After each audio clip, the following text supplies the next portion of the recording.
দিনে কলকাতার জনাকীর্ণ এলাকার বুক চিরে আঁকা বাঁকা ট্রামপথ আর ওভারহেডের তারের ঝড় টানা হারিয়ে যাবে শীঘ্রই।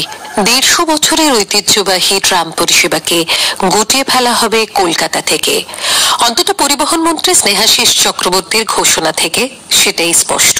তিনি জানিয়েছেন, ট্রাম চলবে কেবলমাত্র এসপ্ল্যানেড ময়দান রুটে।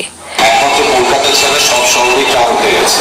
অবস্থার মধ্যে দাঁড়িয়ে কলকাতায় ট্রাম চালানো সম্ভব নয়। আমরা একটি মাত্র রুটের জন্যই ভাবছি, এসপ্ল্যানেড টু ময়দান পর্যন্ত। দেশের মধ্যে সর্বপ্রাচীন এবং বর্তমানে একমাত্র শহর কলকাতাতেই এই দূষণবিহীন ট্রাম যাত্রা করা যায়। সরকারিভাবে সিদ্ধান্ত হয়েছে, শহরকে আরো গতিময় করে তুলতে বিদায় জানানো হবে ট্রামকে।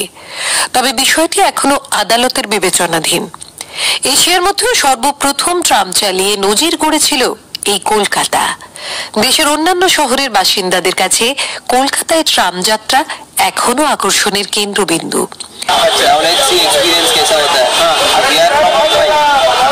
অথচ শহরের বিভিন্ন ট্রাম ডিপোতে অবহেলায় জরাজীর্ণ ট্রামগুলি দেখলে মন ভারাক্রান্ত হয়। শহরবাসীর কাছে ট্রাম এক আত্মিকতার সম্বন্ধ সূত্রে বাঁধা। ট্রামকে বিদায় জানাতে প্রস্তুত নন তারা। তাদের বক্তব্য ধরা পড়ল দূরদর্শনের ক্যামেরায়। ট্রামের একটা সুন্দর একটা গতি, আস্তে ধীরে চলতো, মাঝে মাঝে হয়তো তার খুলে যেত, হয়তো ট্রাম দাঁড়াতো, আবার সেই ট্রাম একটু পরে আবার সে চালু করতো। কন্ট্রাক্টরটা খুব ভালো ছিল, ফার্স্ট ক্লাস থেকে